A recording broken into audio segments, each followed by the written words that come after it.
Hey guys, in this video में मैं बात करने वाला हूँ कि मैंने आईआईटी जेईई की प्रिपरेशन क्यों क्विट की, कैसे क्विट की एंड कब क्विट की, एंड मैंने अपने पेरेंट्स को कैसे कन्विंस किया अब्रॉड आने के लिए। मेरी journey from 9th class to 12th class and even after that. So let's get started. So starting with जब मैं 9th में था तो मतलब मैं काफ़ी होमवर्क बस में कर लेता था, आधा होमवर्क स्कूल में कर लेता था और वापस आके सिर्फ ऐश करता था। तो उसके कारण मतलब मेरे 9th में आ गए 8.6 GPA, 10th में आ गए 9.2 GPA। पर 10th के एंड में हमारे स्कूल में एक एवेल्यूएशन हुई जिससे मुझे पता चला कि नॉन मेडिकल मेरे लिए बेस्ट डिसीजन होगा। और उन्होंने मेरे थोड़े बहुत टेस्ट लिए थे और उन्होंने मेरे बारे में पूछा कि मतलब मुझे इंटरेस्ट किस में है, प्रोग्रामिंग एक्सेट्रा। तो मैंने प्रोग्रामिंग का, तो इस कारण उन्होंने बताया कि नॉन मेडिकल लेना चाहिए। And after taking non medical, और जैसा कि आपको पता है कि मुझे 100% अटेंडेंस सर्टिफिकेट कलेक्ट करने का बहुत शौक था। सो मेरे पास 10th तक तकरीबन 3-4 7th 8th 9th 10th के पहले से ही पड़े होते हैं 100% अटेंडेंस सर्टिफिकेट। तो मैंने इस कारण 11th में भी वही कंटिन्यू करने की सोची। तो इस कारण मैंने 11th में स्कूल के साथ साथ कोचिंग इंस्टीट्यूट मैनेज करने की सोची, पर that was very very difficult. So मैं मतलब तकरीबन सारा टाइम मतलब दिन के मतलब 9-10 घंटे तो बाहर ही रहता था। सो 7 to 3 स्कूल और sometimes 9 to 3 school and coaching institute होता था 4 से लेकर 7 तक। तो मतलब तकरीबन हो गया 6-7 या 8-9-10 घंटे बाहर एंड सेल्फ स्टडी का टाइम नहीं मिलता था। सो that's why I was quite struggling in my studies at that time. तो उस कारण मेरे eight the end of 11th standard काफ़ी ग्रेड्स ड्रॉप हो गए। मतलब 11th में मेरे आए मतलब स्कूल के जो एग्ज़ाम्स थे उसमें आए 80% के आसपास। एंड मेरी जो कोचिंग इंस्टीट्यूट की ग्रेड्स थी ना, मतलब वो बिल्कुल ड्रॉप हो गई। मतलब मेरी रैंकिंग पहले 4-5 आ जाती थी पर वो बिल्कुल ड्रॉप आ गई। और जो फेज़ जब मुझे पता चला कि मेरे लिए नॉन मेडिकल नहीं है, वो मुझे पता चला रोटेशनल ग्रेविटी जब मैंने फिजिक्स में पढ़ी ना, तब मुझे लगा कि मैंने नॉन मेडिकल ली और नॉन मेडिकल ने मेरी ली। पर स्कूल में मैनेज हो पा रहा था। मेरा मतलब ये पर्सपेक्टिव था कि मतलब मुझे लगता था कि स्कूल में जैसे पढ़ाते हैं ना, मतलब एक एक चीज़ एक्सप्लेन करते हैं कि ये डेफिनेशन, ये आप इसका पढ़ रहे हो, उसकी पूरी बैकग्राउंड बताते हैं। फॉर एग्जांपल एक मैथ में अगर आपने एक फॉर्मूला यूज़ करना है तो उसकी बैकग्राउंड तक मुझे एक्सप्लेन करते थे। तो उससे मतलब थोड़ी चीज़ें ज़्यादा याद रहती थी और ज़्यादा समझ में आती थी और ज़्यादा मज़ा आता था पढ़ने में।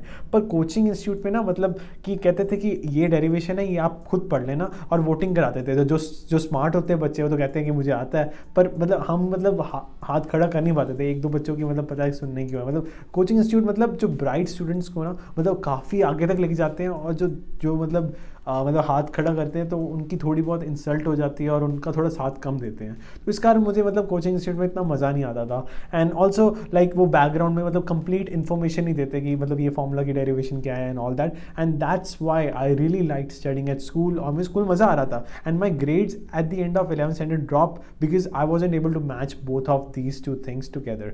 सो उसके बाद मेरा नेक्स्ट फेज़ आया जब 11th के एंड में मुझे स्कूल में ना एक इवेंट अटेंड किया। मैंने इवेंट किया मतलब बाई चांस मैं स्कूल में था।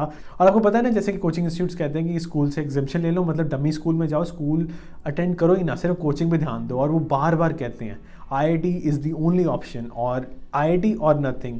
और मतलब मेरे कोचिंग इंस्टीट्यूट में मतलब एग्जैक्ट लाइन बताता हूँ, कहते थे IIT और IIIT। मतलब IIIT वो कहते थे कि कोई फालतू सा इंस्टीट्यूट है जहाँ पे मतलब 5-10 हज़ार की नौकरी लगती है एंड ऑल दैट। तो मतलब काफ़ी स्ट्रेस में रहता था मैं 11th में।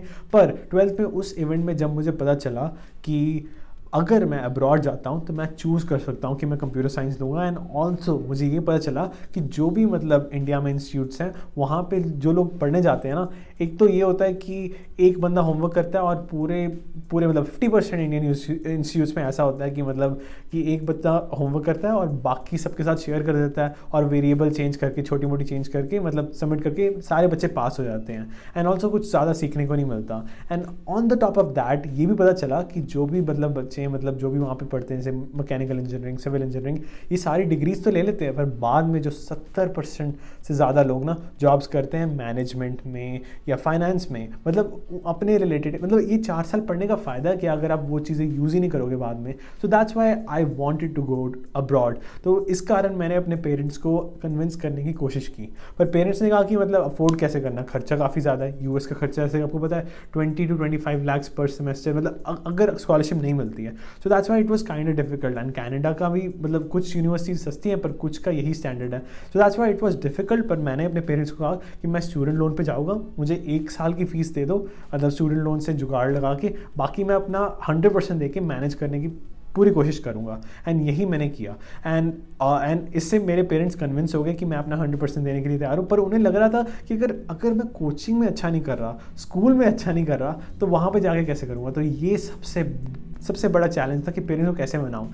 पर मैंने फिर पेरेंट्स को कहा कि मेरे इन्फॉर्मेटिक्स प्रैक्टिसेस जो मैंने IP ली हुई थी 11th में, उसमें मार्क्स देखो, मतलब 90+। इवन मेरे मतलब एंड में 98 आए थे मतलब 12th में, तो उसमें मार्क्स देखो। मैंने मतलब उन्हें ऐसे जुगाड़ लगा के उन्हें मतलब दिखाया कि मेरी स्किल्स है। अगर आपको भी कन्विंस करना ना, आप अपने पेरेंट्स को अपनी टीचर्स से मिलवा सकते हो पेरेंट टीचर मीटिंग में, कि कह सकते हो कि मतलब वो उन्हें कन्विंस करा सकते हैं कि इसका एक्चुअल में इंटरेस्ट इस सब्जेक्ट में, जैसे फिजिक्स, केमिस्ट्री, जो भी जिसमें भी इंटरेस्ट है उस चीज़ में आप पेरेंट्स को टीचर से मिला के मतलब जता सकते हो कि ये बाहर जाके भी पढ़ सकता है। तो ऐसे मतलब कर के मैंने भी कन्विंस करा दिया। फिर उसके बाद जब आपको बता ही दिया, मतलब जैसे एजुकेशन लोन का मतलब कर के हो गया था, फिर उसके बाद जाके 12th के बाद I started to study for SAT। एक बार दिया, फेल, मतलब बहुत घटिया आया, 1500 आउट ऑफ 2400। फिर उसके बाद ACT दिया, ACT I got 27 out of 36। अब ये स्कोर काफ़ी घटिया लग रही होगी, but my friends test with the same score got into Purdue। तो मतलब ये स्कोर इतनी घटिया नहीं है। तो इससे मैं मतलब 5 यूनिवर्सिटीज़ में रिजेक्ट हो गया, एक में एक्सेप्ट हो गया, और मैंने कुछ ACT सब्जेक्ट टेस्ट भी दिए थे ताकि मेरी स्कोर थोड़ी कॉम्पनसेट हो जाए। तो इसके बाद जब 12th ख़त्म हुई, then I gave some AP exams. तो AP एग्ज़ाम्स का ये फ़ायदा हुआ कि मैं मतलब जल्दी ग्रेजुएट हो सकता हूँ। मतलब एक सेमेस्टर तो AP एग्ज़ाम से बच गया, और कुछ मैंने ओवरलोड लिया क्लासेस से, तो उससे मैं मतलब 3 साल में ग्रेजुएट हो रहा हूँ, और मेरी ग्रेजुएशन 2 हफ्तों में है। तो मतलब ये मेरी मतलब स्टोरी है तकरीबन 12th के एंड तक की। तो मतलब इसके बाद मतलब जब मैंने AP एग्ज़ाम्स दिए बोर्ड्स के बाद, मतलब मैंने बोर्ड्स के बाद पता क्यों दिए, तब तक मैं मतलब US यूनिवर्सिटी में एक्सेप्ट हो चुका था, और मुझे पता था कि अगर US यूनिवर्सिटी में एक्सेप्ट हो गया तो वीज़ा के चांसेस तकरीबन अच्छे हैं, अगर यूनिवर्सिटी टॉप नॉच है। मतलब हमारे यूनिवर्सिटी की मतलब बिजनेस स्कूल में टॉप 20 रैंकिंग है, मतलब कंप्यूटर साइंस की कम है, पर बिजनेस स्कूल में minimum top 20 in United states है। तो मुझे पता था कि वीज़ा लग जाएगा, तो इस कारण मैंने AP एग्ज़ाम्स दिए, 40,000 रुपये खर्चे। But after that I think that was completely worth it because I saved like half year tuition fee, और उसके बाद 1 साल की ट्यूशन फी तो बची गई। तो अब 3 साल की बची। फर्स्ट ईयर की जो लोन से 25 lakhs 23 lakhs तकरीबन आई गेस $33,000, तब जब डॉलर कम था इतने बनते थे। एंड देन सेकेंड ईयर की मैंने खुद की। अगर आपको जानना है कि मैंने अपनी ट्यूशन फीस सेकेंड ईयर की कैसे पे की, तो आप ये आई बटन पे क्लिक करके वीडियो देख सकते हैं। And after that second year की ट्यूशन के बाद थर्ड ईयर में थोड़े पैसे कम हुए, तो वो फिर लोन से थोड़ा जुगाड़ वगैरह करके कर लिए।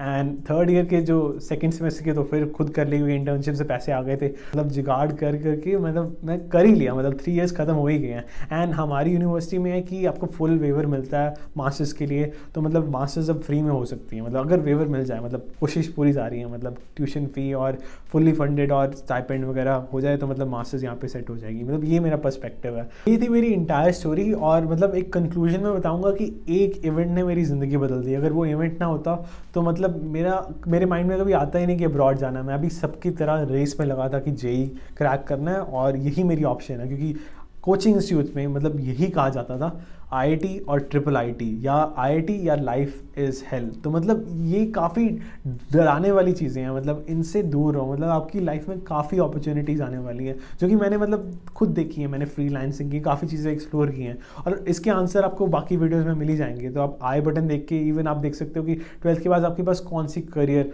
ऑप्शंस अवेलेबल है। So that was the whole conclusion. I hope this video helps you out. And मैंने ये वीडियो इंग्लिश में पहले से बनाई है, पर मैं हिंदी में दोबारा इस कारण बना रहा था ताकि आप अपने पेरेंट्स को भी दिखा पाओ, अगर आपको किसी तरीके से कन्विंस करना है, अगर आप मेरी स्टोरी से रिलेट कर पाते हो। So thank you so much for watching, and I will see you guys in the next one. Good bye.